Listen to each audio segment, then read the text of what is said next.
across the top. That gives you some idea that the... What generation are they? There's a mixture, to be honest. We've got a Gen 2 on the back corner. Okay.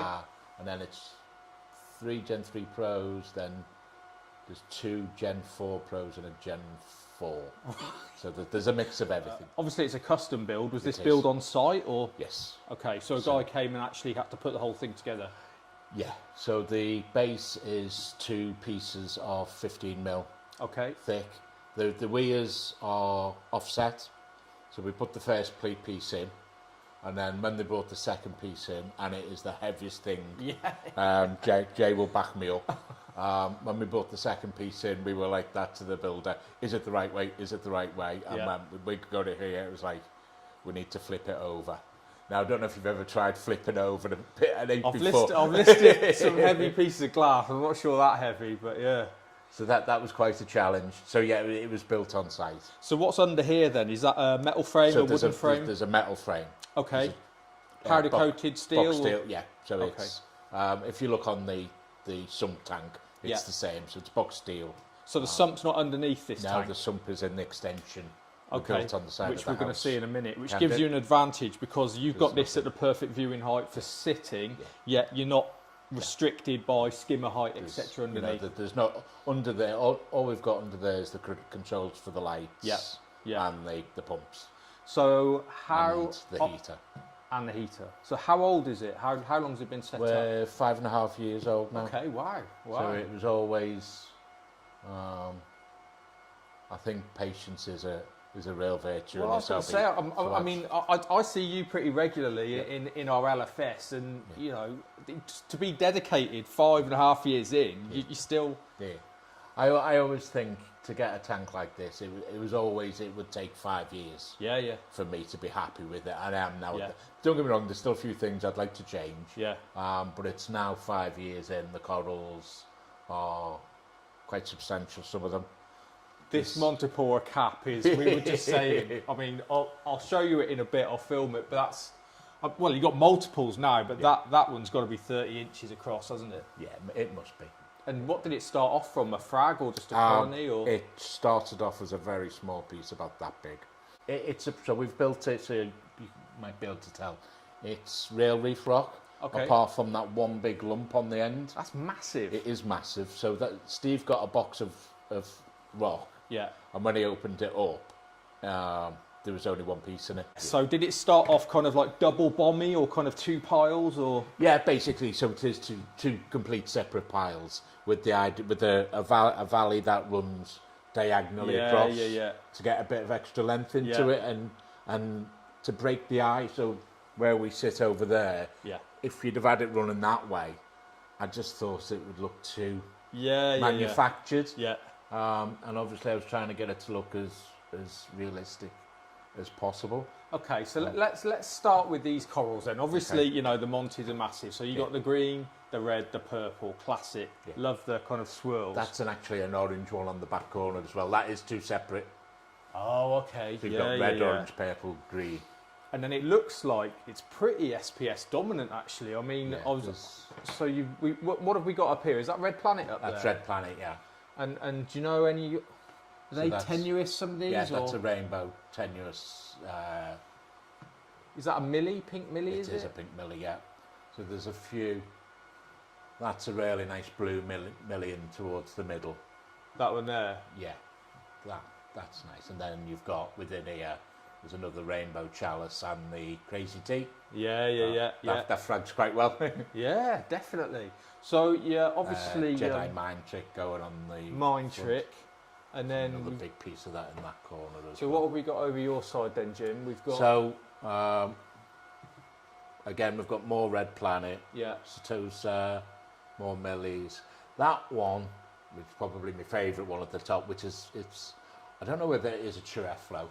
Okay, it's very F-flow-like. Yeah. But the aim was to build this one higher and then to get something to table into the gap. That's, so it's coming along slowly, but we're gradually getting there. That's the dream, isn't it? It is. You know, I think personally, when I see images of the reef, it's the large F-flows. 100%. You know, starting at this side.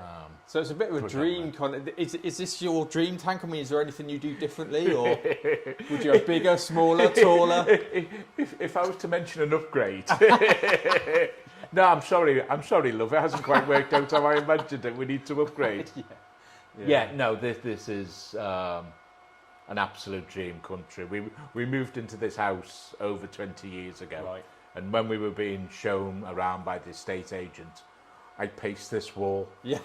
And my wife just looked at the estate agent and went, "He's seen how big a tank he can get in." I suppose it's still shallow enough for you to reach into as well, isn't it? It's got good access above it. Yeah, I think that's if it's a foot front to back and you've got access from one side. It'd be really, really difficult. Yeah, but, definitely. Effectively it's an 8 foot by 2 foot because of access from both sides. Okay, so let's talk about this lovely big wrasse, because you've got 2 of them. I've just seen 2. Yeah, there's 2. So what species is it? It's a checkerboard. Checkerboard. And you bought it a lot smaller than that, I'm guessing. Yeah, I did, obviously. Seems pretty reef safe. I mean, it seems well behaved to me. It's a lovely big wrasse. I mean, the colours on it are brilliant. Yeah, he's gone right through to the side because he knows we're talking about exactly. Him, yeah, there's that, and there's the second one. Yeah, that's the smaller one. So, do they fight at all? Do they get on, or every now, as you can? We're fortunate at the moment. Everybody knows they're on camera and they're behaving wonderfully. What a lovely fish! It is, and I think it's pound for pound. I think it's absolutely stunning. Yeah. They're quite a cheap fish, really, but he's recently started turning blue. Yeah. He is a bit of a monster, if I'm honest. So when I put in seaweed, he's the one of all of the big fish that's in there, like this bit of a brute. Yeah. He's the one that rips it off. I was going to say, is he capable of throwing stuff around if he's trying to get to something? Or he can be. So there's nothing. There's no snails or anything. Well, there are a few tough old big snails that are still in there. Yeah. But I always knew for what I'd be stocking the tank. Yeah. I've never really put any in. Yeah. There's a harlequin shrimp in there somewhere. There's a couple of urchins. And he's okay with the harlequin, is he? Yeah, he's fine with that. Okay, so now this is good. The obvious advantage with SPS and no LPS is you get to keep angelfish like this emperor. I've seen a regal as well. There's a regal and you got a big coral beauty. There's a coral beauty and a flame angel. And a flame. I thought I saw a flame. Yeah. So how's this emperor been then? I mean, when did you get him? How big was he? So he was a nice sized juvenile. Okay. He was just starting to get 1 or 2 of the adult markings. When I got him. Did you get any disease issues with him? Nothing whatsoever. Have you got UV on this system, or okay? So you just put him in and just kind of everything was good. Yeah. I've had aptasia in here. Yeah. Miraculously, because there's a lot of places I physically can't get to get rid of it, and it's just disappeared. Yeah. And you're going, well, what's happened? Yeah. Is somebody eating you? Yeah. So, tangs, you've got a convict, a yellow, a regal, a sohal. Is he getting a bit more boisterous as he grows, or he looks peaceful now? He doesn't look like he's... No. The one that's the problem, if anything, is the convict. I've just watched him. I've just watched him facing off with the yellow, yeah. Yeah. But you can see now that lasted for 10 seconds and they're going back about their own thing. Yeah, no damage done. No.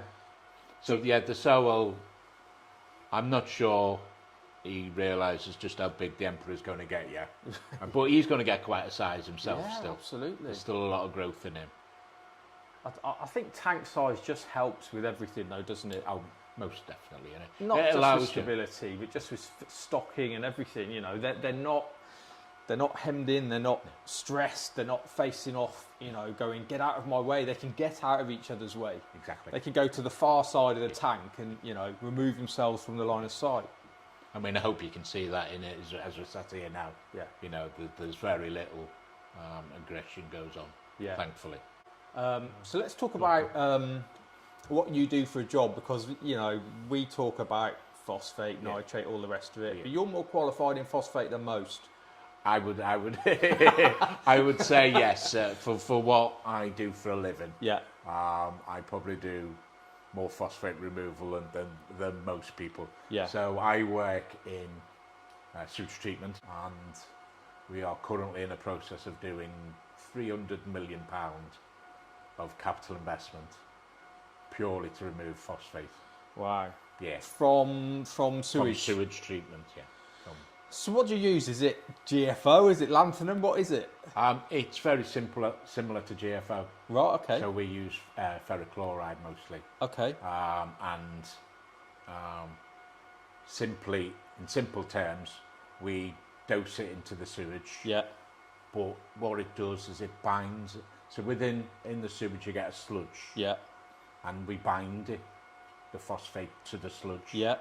So the phosphate comes in 3 parts, so we're removing the orthophosphate. Okay. That binds to the sludge, and then we remove the sludge. Yeah.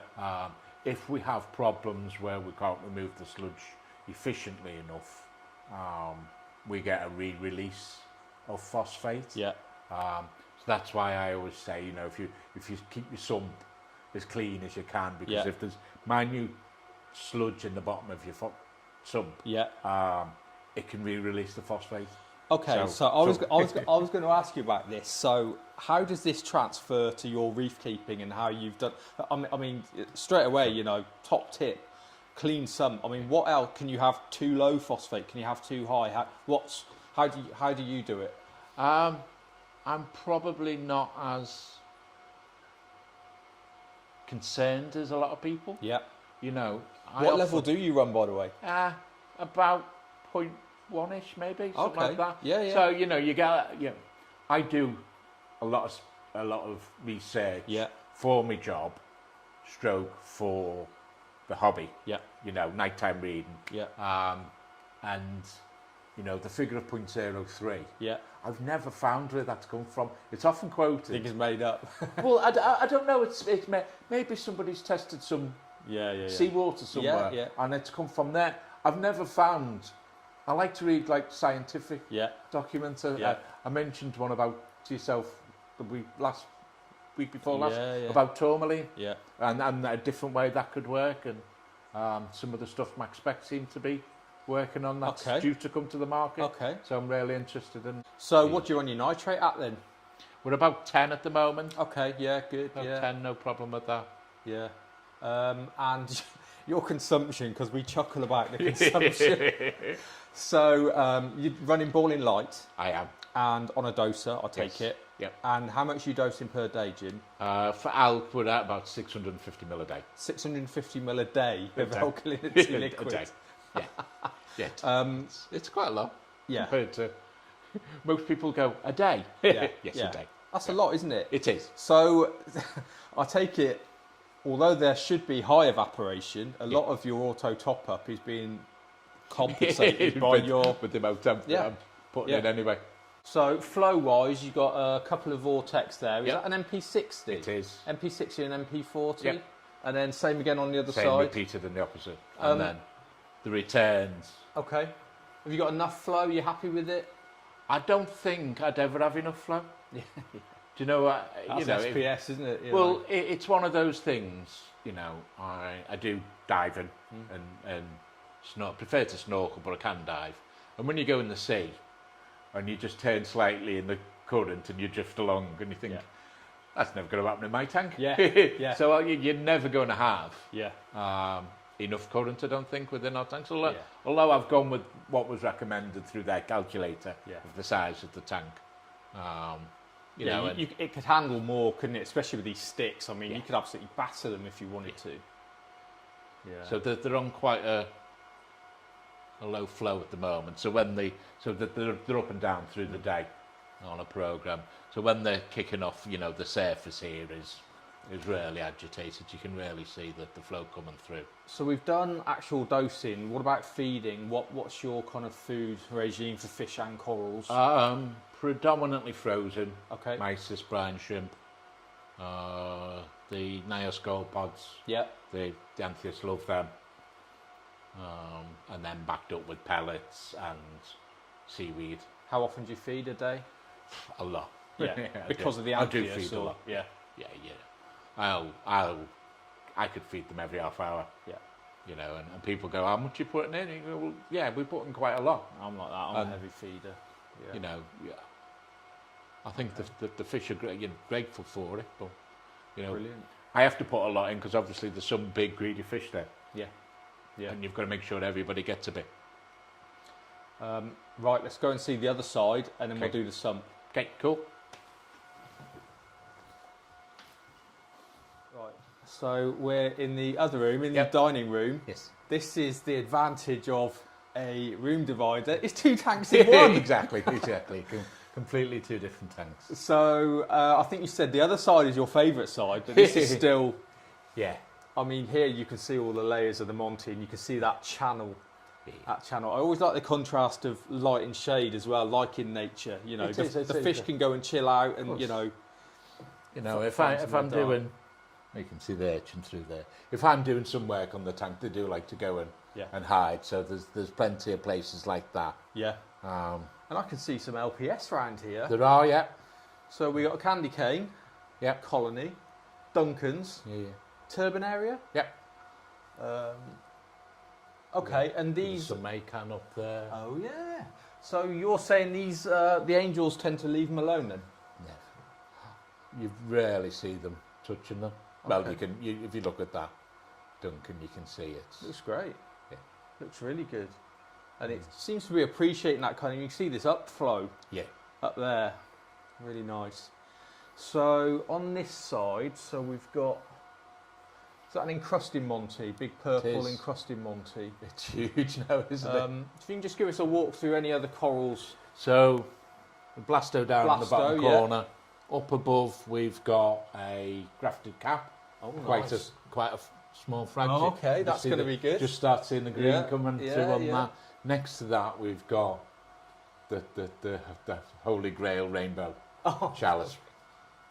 Oh yeah, I can see it. Yeah, I'll show you the picture of that on my phone later, and you can see the colours. So then we've got some more rainbow tennies, more candy cane. Yep. Can't remember what type of decadea that is. Got Oregon Toad. Yep. Not quite sure. There's something that very similar to a strawberry shortcake. I was going to say, but it's a different. Yeah. It's the same colours, but it's a different form. Yeah. And then obviously the plates, so you can see that was the original plate down there, and it's gradually growing up. So that's 5 years worth of Monty growth? It is, yeah. Right. That purple stag is amazing. Well, that's actually 2 separate colonies. I bought the taller one. Yeah. And then a week later I thought, how did I miss that? Yeah. So as I was saying, so the idea with the scape was to have, that airflow type coming in there, and then something like that as the main piece in the tank sort of thing. Did you do anything to tweak the colour on that one? Because it looks amazing. No. So no supplements or...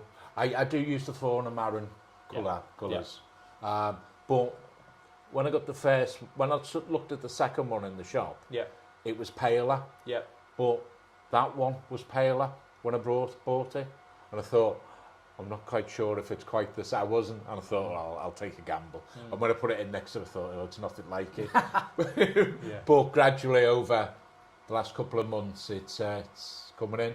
Yeah, lovely. And then you can see a couple of little frags there of rainbow chalice. Yeah. So this has still got another 5 years in it, this tank, Yeah. Right, let's go and look at this sump room then. Come on, What do you call it, the engine room? The engine room. That'll do. Was this a garage then? No, this was outside.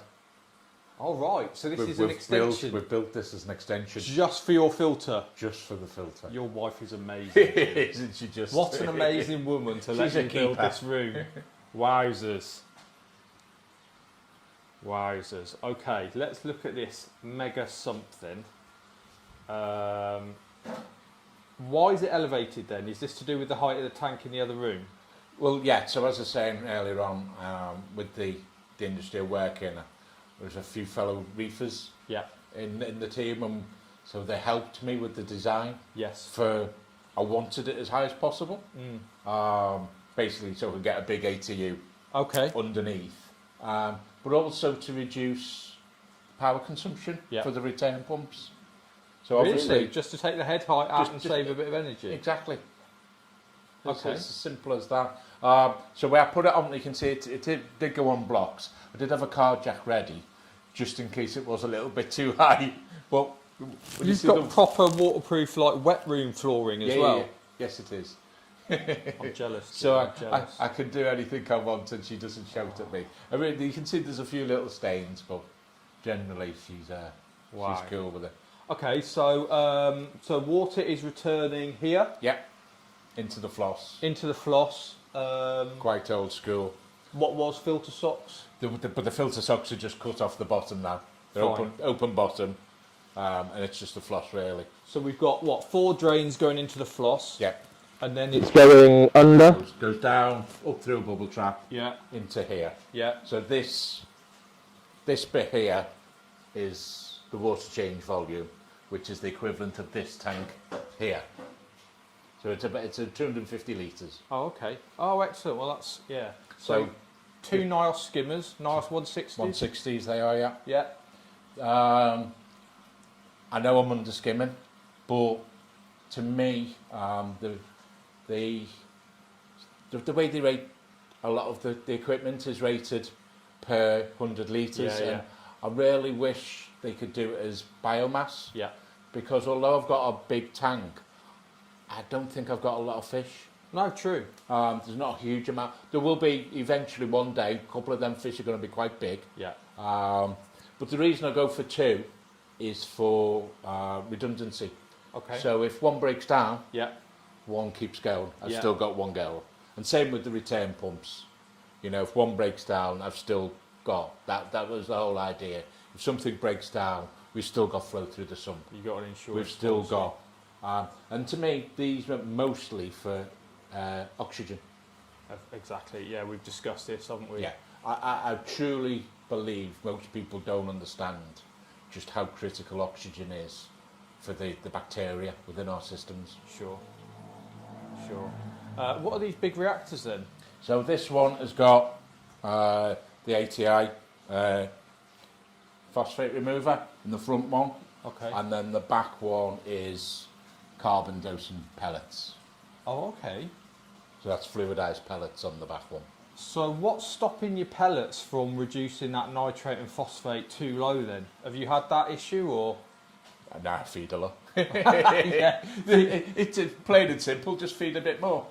No, so what I normally do is, I would appreciate the scale I top up at is probably a lot more than people do. Sure. So once I start nitrates are going up slightly, I will put in probably 300 mil worth of pellets. Yeah. Leave it for a week, test, see how things are. Yeah. You can put in another couple of 100 mil of pellets, and that seems to keep on top of it. Okay, let's take a quick look at, you got KH Director. Yay. Are you going to get the Ion Director? The second I can get my hand one, I'm having it. Really? Oh, can't wait. How was the KH Director for you? Bit of a game changer or? Absolutely. You know, it's now,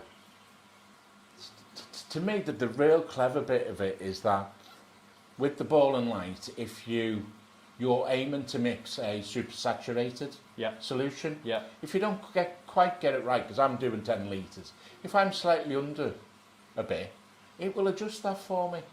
And that to me is the real clever bit. So I know, if I plugged in and checked the readings, it'd be absolutely spot on. It's a great piece of kit. And we've got a frag tank. We do. You've got some quite big frags. They look like mini colonies to me, actually. Well, to be honest with you, probably most of them. You see, I'm addicted. Yeah. You've seen me in the shop. I wouldn't know, Jim. So every now and again I see a coral I really like. Yeah. And I think, you know what, I'll put that in the frag tank and see. I'd love to see what becomes of them. Yes. You know, I'll buy something that doesn't look quite so colourful, and I can just stick it in there. And so are there frags in here that aren't in the main system then? You know, like different coral species and pretty much everything there is in the main tank. That one at the back, which is quite green but is turning yellow. Yeah. That's not in the main tank yet. How do you get an Afro more yellow then? Because I don't know. Yeah, to me, yellow is the one colour I've always struggled with. Everyone struggles with it. It's hard for it to not turn it green, I find. Yeah. So you got no theories on whether it's like light driven or nutrients? If anything, I would say it's light because it's right under that. Yeah. Radiant. Yeah.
So what did you think of it? It's a whopper, isn't it? It's a huge room divider. He's really lucky. And what did you think about that separate filter room that his wife let him build on the side of his house?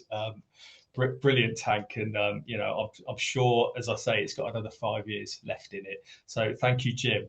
The next one is a retail store. Again, it's a fairly newish one, and again, it's an example of a Marines only store that opened just about in lockdown last year at the worst possible time, but he's come through it. He's a larger than life character, Andy Jackson, and he's bouncing off the walls with enthusiasm. He said, Jeremy, please come and visit my store. So we went out to Leeds to have a look. Let's check it out.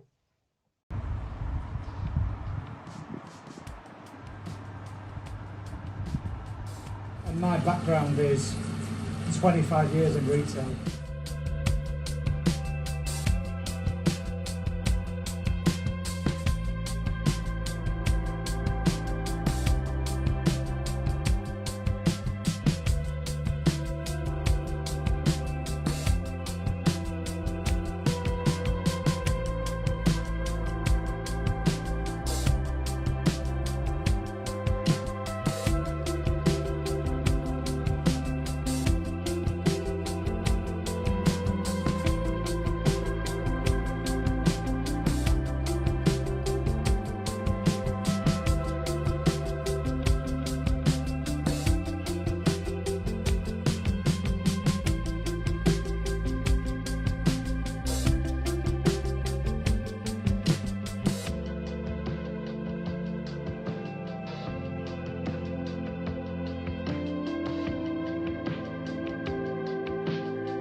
Hi everyone, I'm Jeremy and welcome to another episode of ReefStock at Home UK. I'm here with Andy from Radical Reefs. Hi guys. Andy. Hi mate, you're right. Thanks for letting us visit, and it's a great looking shop. Thank you. Tell us how long you've been set up for. So we set up the initial shop in February, just before lockdown. Wow. Yeah, so that was in Bradford. It was a small little unit, shall we say. So what was that like, setting up in lockdown? I mean, that's the worst possible time. I had all my hopes and dreams. I left the motor trade that I'd been in for ages and basically set off, did this little plan. Called it Radical Reefs. My wife came up with it. We were sat at home one night and we were going, right, what we're wanting to do. And I kind of thought, right, I want to do something a little bit different, and I want to change a few things in the industry. Been in marine a while, and I thought this needs to change a little bit. Yeah. So she went, why not Radical Reefs? And I was like, I don't really like that. Anyway, we got this logo designed, and it came back, and you guys have seen the logo, and I was like, logo. Oh my god, wow! And you know, it's on the front of the front of the shirts now. But it was really kind of all happened at the right time. Everything's just clicked, and you know, I'm really happy with how it's going at the moment. So we expanded, obviously. Yeah. So you moved sites. So you started off in Bradford, UK, and you've moved to Leeds. Yeah. Capital of Yorkshire. Leeds. But yeah, you could take that out. But one of the things that I'd say is we kind of had this little shop, and I was thinking to myself, everything seems to be working, the experiment's working, the things that I was doing slightly different were getting customers to come in. So my little shop was probably competing against 2 or 3 shops in that area. And I noticed Leeds didn't really have much. Yeah, there's a couple of places that are doing bits and bats. Which is weird because it's a big city. Yeah, and I spoke to, believe it or not, a guy from D&D called Lee, and he said, oh, if you are looking at Leeds, you know, it's a great place to set up. You know, there doesn't seem to be much there. So we looked at it, and this, believe it or not, was the first unit we looked at.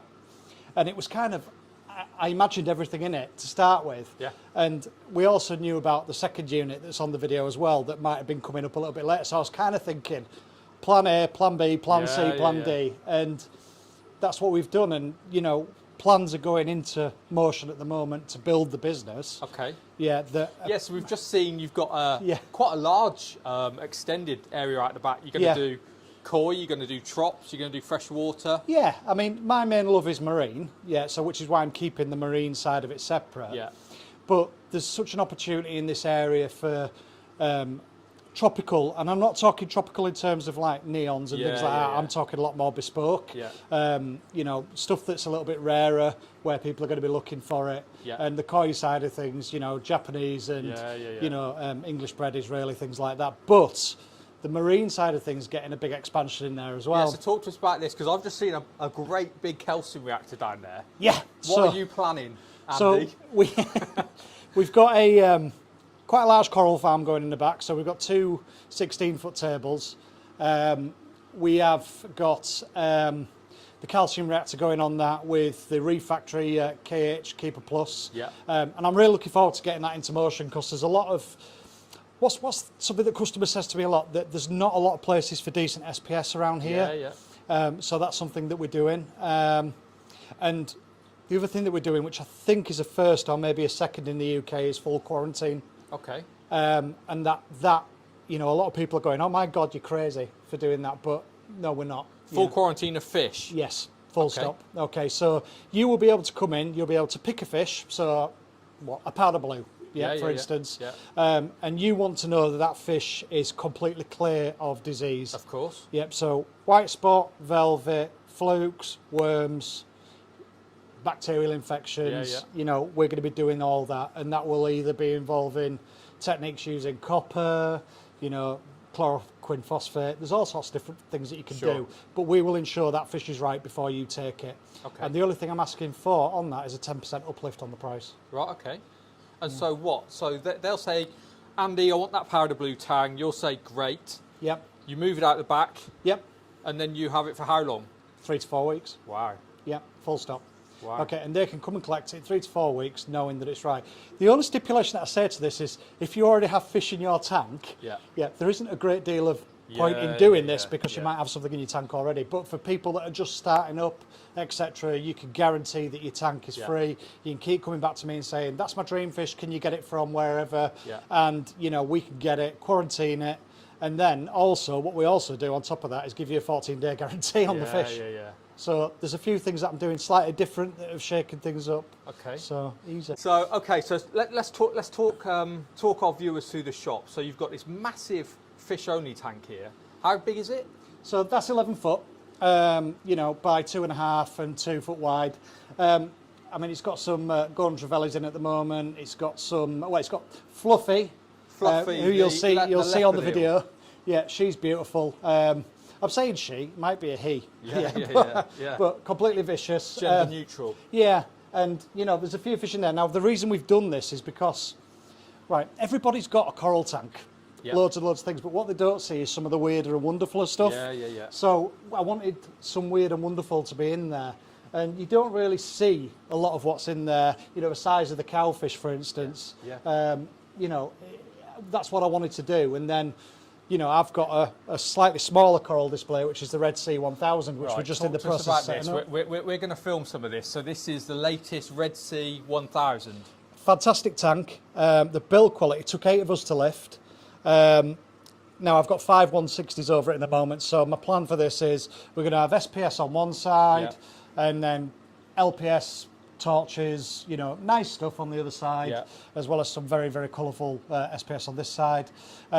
It's still in the process of settling down, so we're not even dosing it yet, but we've set up the Red Sea dosers, which are fantastic, you know, and it's got the Red Sea wave makers as well as the 160s. So 5 160s. 5 160s, Very plenty nice. of par. Don't do things by halves, No, and it's got my my beautiful Achilles that's decided to go to sleep down in the corner down here, but it might come out in a minute.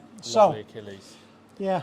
So loads to kind of build on as well. This is obviously going to take, you know, months to come to fruition. Yeah. And you've got your project out the back as well. You've got all sorts going on. We'll show you some of the fish that Andy's got on sale and the corals and the best bubble nems I've seen in a long time, if not ever, that are just kind of budding and splitting and really cool. Thanks, Andy. Thanks for letting Reef Builders visit your store in Leeds, UK. It's been brilliant.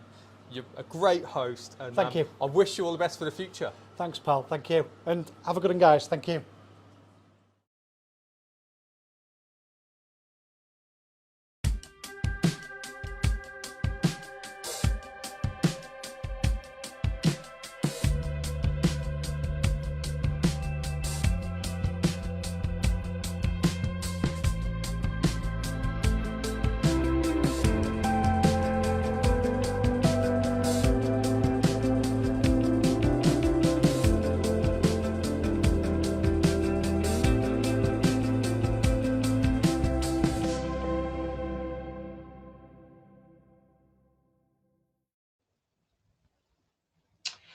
So thanks to Andy, thanks to Radical Reefs, and make sure to check it out if you're in the north of England, in Yorkshire and in Leeds.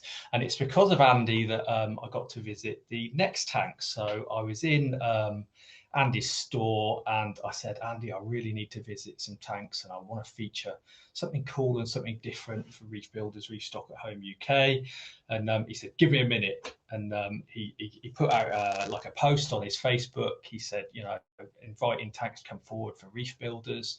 And we got loads of tanks, as you'll see in the video in the intro. And this one came forward, and I love it because it's different. I love it because it's completely contrasting to Jim's tank. It's much smaller. Jim's is SPS dominant. This one is LPS dominant. Jim's has got all the gear on it. This one's got very little gear on it. And this one is representative as well of the growing number of female reefers who are especially appearing on Instagram. So these are the Coral Reef Queens, Fran and Jodie, and I was lucky enough to be invited into their home to check out their brilliant little reef tank.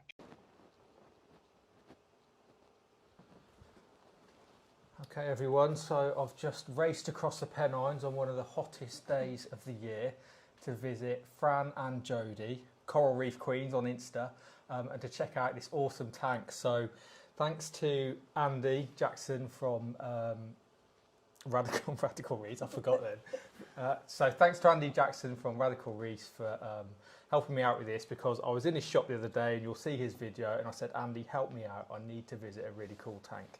And he mentioned this tank and he said, I'll do a competition on my Facebook page and get loads of people to upload photos. And Jodie uploaded a photo of this tank, and there were so many cool tanks, hundreds of them, massive tanks with all the equipment you could think of. But this one stood out, this little tank with all these glowing LPS corals. So Jodie, hi.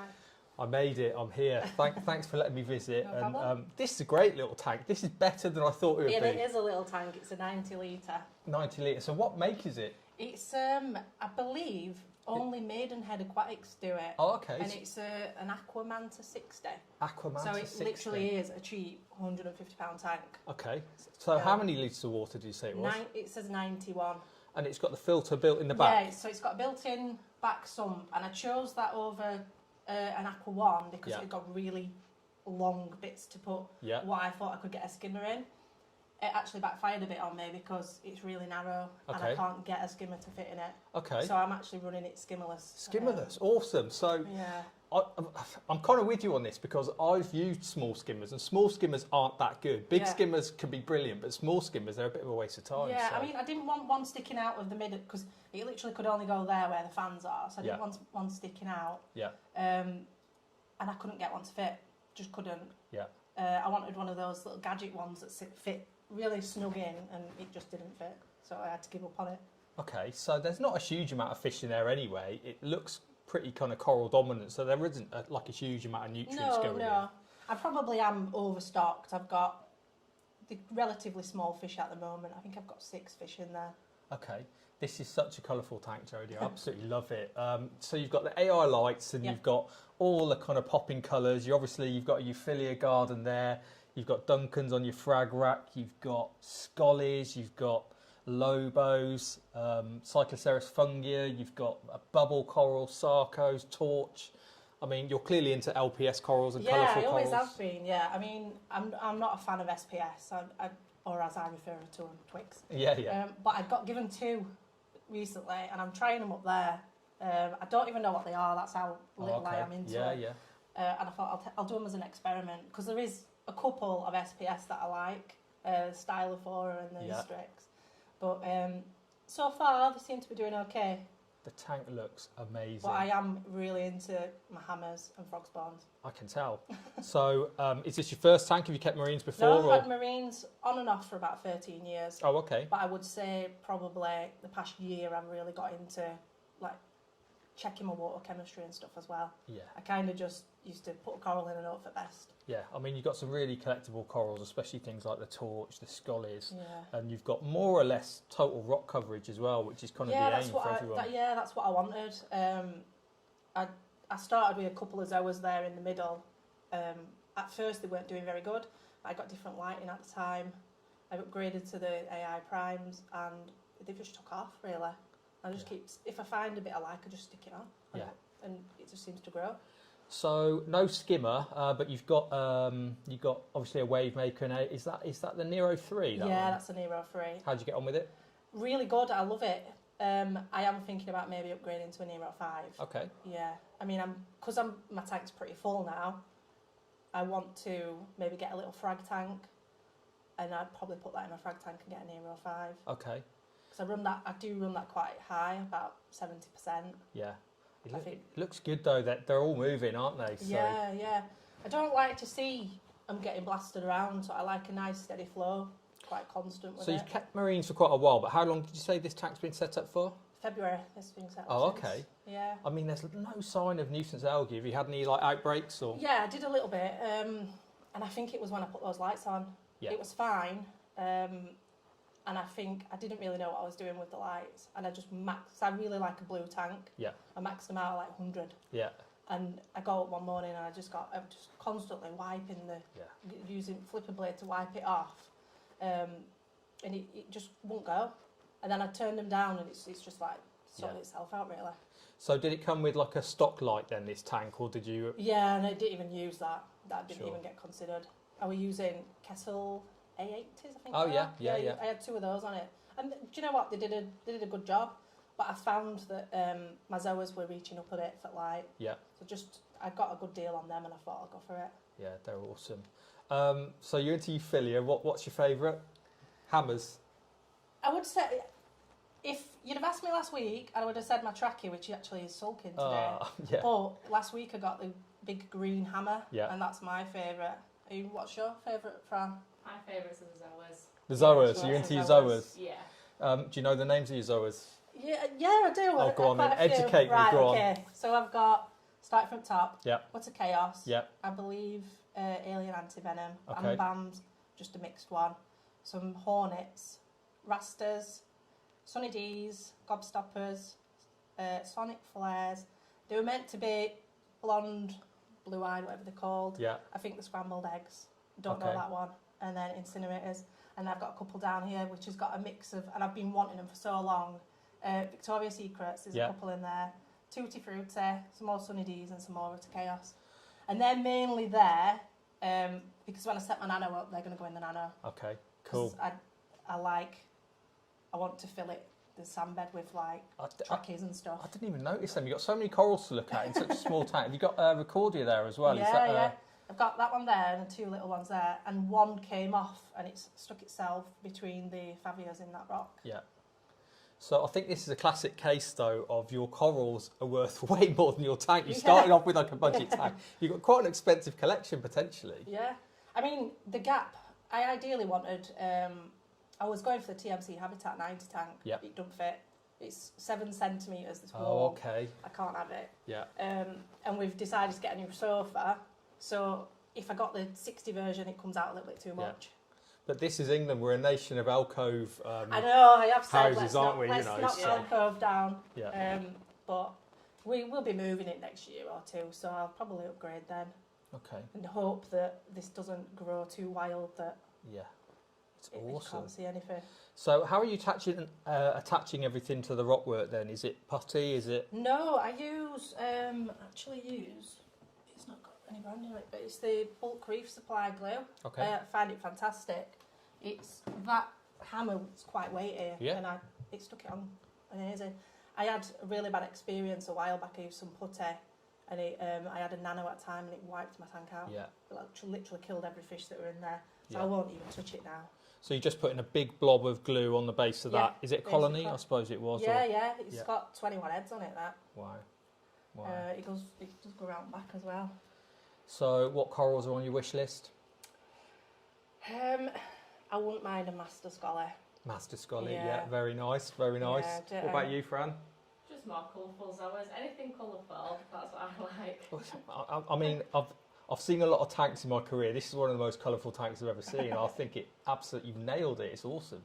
I've got like the torch garden going on, and I've got just some common ones. I've got my Dragon Soul and I've got my common ones. I wouldn't mind a New York Knicks maybe. So one of those might eventually get relegated to nano tank to make room for that. Do you have any issues with corals stinging each other? Does the bubble coral sting anything? Do you know what? No, it doesn't. And like friends will say to me, I can't believe how close you've got like your hammer to your zoas. Yeah. It just doesn't bother anything. I've got trackies almost touching lobos. Yeah. I've got my plate almost touching my scullies. Yeah. Nothing. I've not known anything get stung, and wow. I've only lost corals to a blenny that I don't have now. He took a liking to some lobos. Okay, so he got rehomed. So what fish have we got? We got two different types of clarinet. Yeah, I think that's a Da Vinci. Yeah. I can't remember what that one is. That's really bad. I think he's a mix. Could be anything. Yeah. I've got a peacock wrasse. Yeah. I've got this wrasse. Yep. Fairy wrasse. I've got my favourite fish, my little clown goby down there. I absolutely love him. Yeah, I'm a fan I've got a hawkfish hiding behind there. Very nice, scarlet hawk. And I've got quite a skinny mandarin that I've got that I'm trying to fatten up at the moment. Okay, cool. So, on the subject of food then, do you feed corals as well? Yeah, I'm feeding the reef, Red Sea AB plus at the moment. I don't feed it every day. Yeah. Because it's such a small tank, I feed it probably 3 times a week. Okay, and what's your water change regime? I do a water change on a Saturday. I normally do about 12 litres. Okay. That's about it, really. Do you have any supplements? KH supplements or? I'm on the All for Reef at minute at Tropic Marine stuff. So That's I good. use that. I've used that. Yeah, I wasn't sure on it at first. I was like, oh, I don't know if I'm getting it right, but I think I've hit the sweet spot now with it. So I add around 2.5 mil a day to that. Yeah. I do actually. I've got a dose that's arrived, but I need to get my friend to help me set that up. I'm not good with all that technical side. Okay, so what's the future for this tank then, and the coral reef queens? Probably just to let it grow out now, I think. Because I know I've not really got any space, I'm kind of going more towards stuff that I can have on sandbed. I'm probably, as I say, I can't really get many silver scollies there. I've got a little area there where I could maybe squeeze another trachea in. One bit of space there. But that's about it really. It's just so full. Like I can't stick that anywhere. But I put it there to stick somewhere, and I was like, actually, I really like it there. Ah, you've got like a colony of Duncans on your frag rack. I've got a Duncan there, and I've got a Gorgonia, that my friend gave me the other day. I can't even put that anywhere. So I'm building upwards now rather than on floor. So if you ever went bigger, would you go sump and skimmer, or would you keep it super 100%, simple? Yeah, you would. But I don't want to go. I've had a Red Sea Reef 250 before. And that's about as big as I want to go, really. I think I have got my heart set on the TMC Habitat 90. Yeah. Well, look, you've done a brilliant job with this tank. I absolutely love it. Thank you so much for putting your tank forward and for letting me visit at short notice. Thanks to Fran for letting me in on such a hot day, and can't wait to take a closer look at these corals. No problem. Thank you. So it wouldn't be Reef Builders without the chance of getting your hands on some reef keeping gear. So we've teamed up with Ecotech and with Seachem, and they have agreed to give away some awesome prizes. We've got 2 XR30 Gen 5 Radium Pros to give away, and an Aquavitro 125 skimmer, 2 of those as well. So we've got 4 prizes. All you've got to do is leave a comment or a question alongside the video, or email it to tips@reefbuilders.com. The 4 best comments or questions will be picked out, placed into a raffle, and if you're very lucky, you'll receive either one of the XR30 Gen 5 Pro lights or one of the Aquavitro 125 skimmers from Seachem. So good luck. Please comment, and fingers crossed. So that just about wraps up another session of ReefStock at Home UK. I've been your host, Jeremy. It's been a massive pleasure as ever. Thanks for tuning in, and hope to see you next time in a month's time for another edition of ReefStock.